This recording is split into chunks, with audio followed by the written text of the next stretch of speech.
Soy reina de la vida, porque en mis aguas nació la humanidad. Soy madre que alimenta, que abraza y que protege.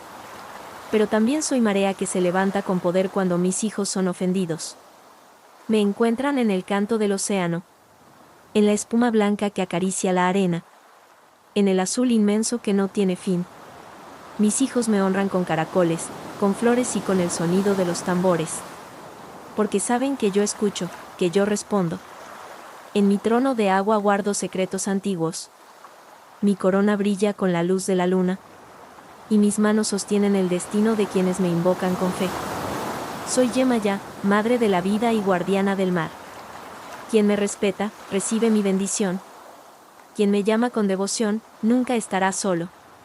Porque mis aguas limpian, sanan y renuevan. Y mi espíritu eterno vive en cada ola. Soy Yemaya, la madre del mundo.